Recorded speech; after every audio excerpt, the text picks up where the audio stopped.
bucur că l-am pe el în inima mea. Avem în inima mea. Nu știu, vorbesc cu privire la mine. Dar vă cred că spuneți pe cuvânt. Domnul este viu. Aleluia.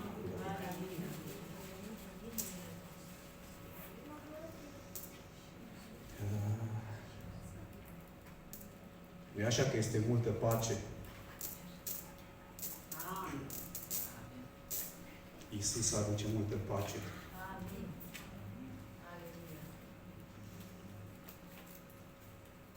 Și unde scrie?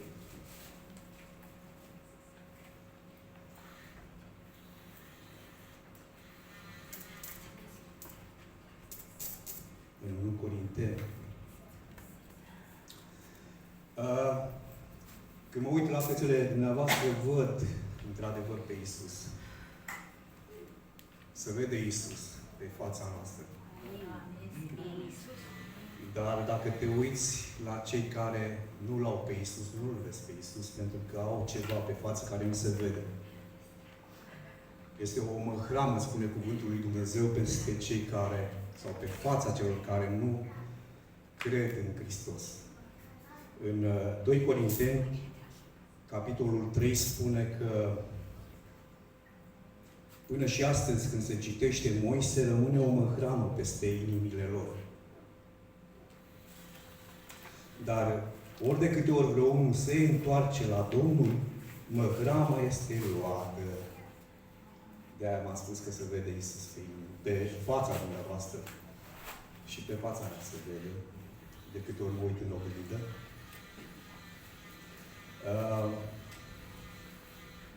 Căci Domnul este Duhul și unde este Duhul Domnului, acolo este slobozenie.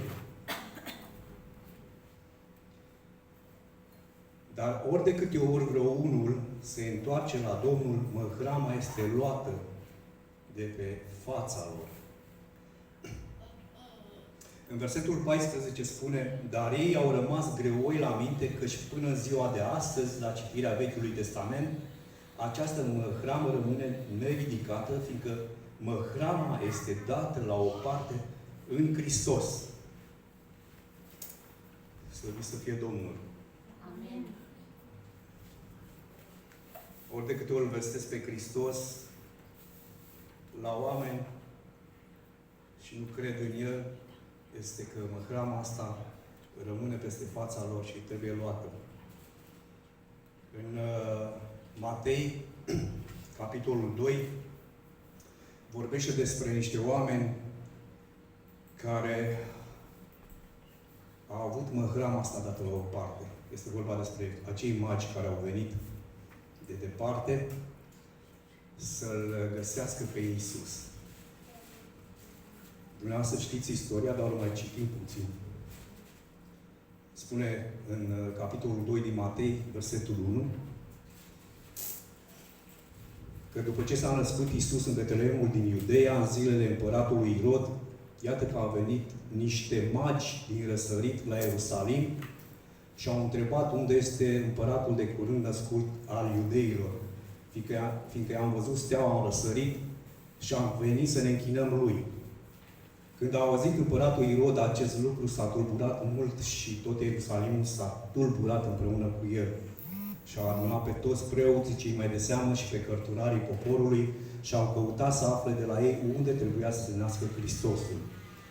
În Betleemul din Iudeea au răspuns ei, căci iată ce a fost scris prin prorocul: și tu, Betleeme, țara lui Iuda, nu ești nici de cum cea mai nesemnată dintre căpetenile lui Iuda, căci din tine va ieși o căpetenie care va fi păstorul poporului meu Israel.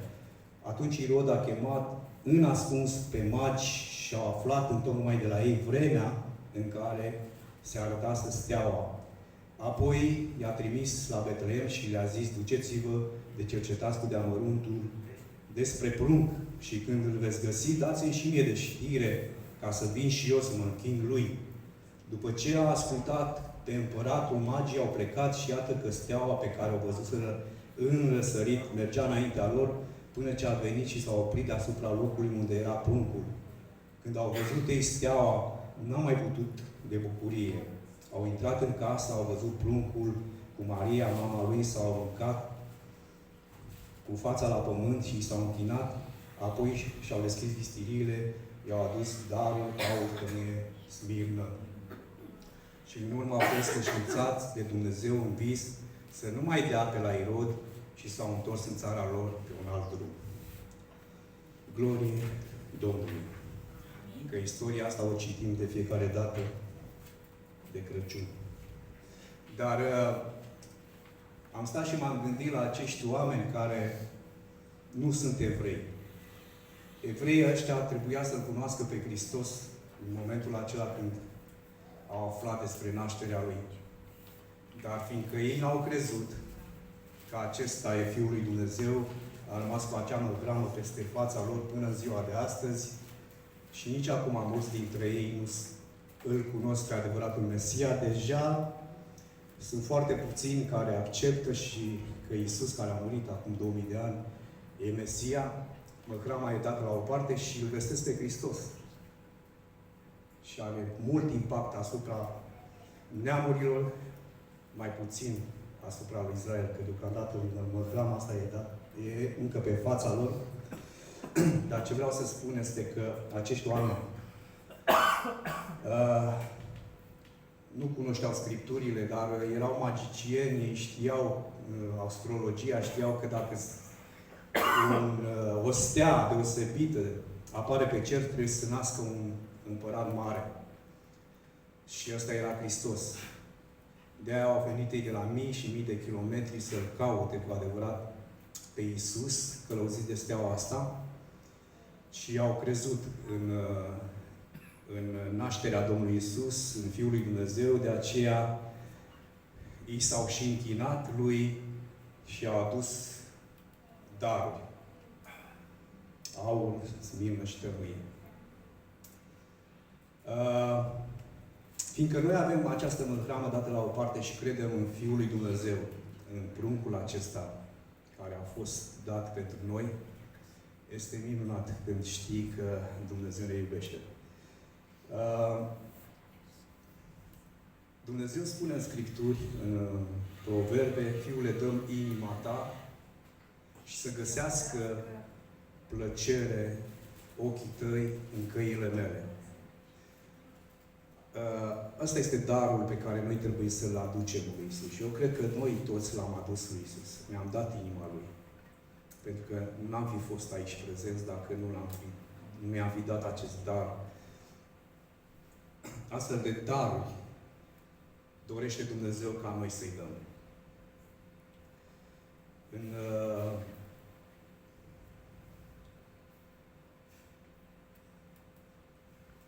În Faptele Apostolilor,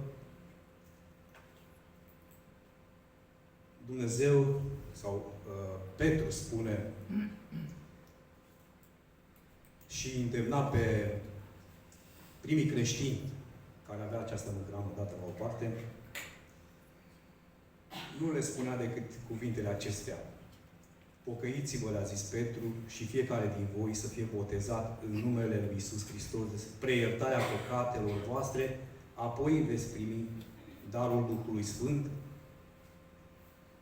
căci făgăduința aceasta este pentru voi, pentru copiii voștri, pentru toți cei ce sunt departe acum, în oricât de mare număr îi va chema Domnul Dumnezeul nostru.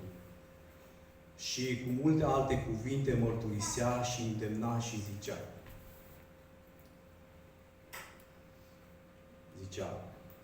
Mântuiți-vă din mijlocul acestui neam ticălos. Cu alte cuvinte, apărați-vă pielea din mijlocul acestui neam ticălos. Adică salvați-vă. Fiecare dintre noi avem responsabilitatea aceasta să ne salvăm din mijlocul acestei lumi care este condamnată. Pentru că vedem că Scriptura se împlinește. Și cum spuneam, noi suntem acea generație de oameni despre care vorbea Iisus la această generație nu va trece până nu vor vedea aceste semne. Și eu mă gândeam la care generație? La generația din timpul lui? Dar el vorbea despre generația aceasta, în care noi ne-am născut și vedem aceste semne. Și el ce semne vorbea acolo? Vor fi boli, vor fi epidemii, vor fi semne de războaie, zvonuri de războaie și toate aceste lucruri care sunt cele mai intense în zilele noastre.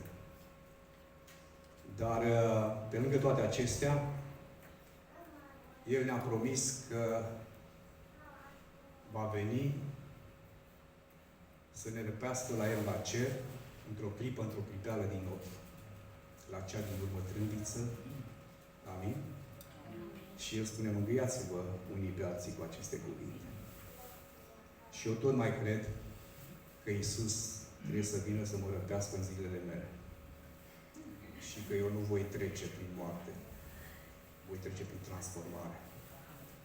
Fac parte din acea generație de oameni care văd lucrul acesta. Tu nu vei muri, ci vei trăi să vezi minunea aceasta. Dumnezeu să ne ajute să rămânem credincioși și să ne apărăm pielea până atunci. Amin? Aleluia!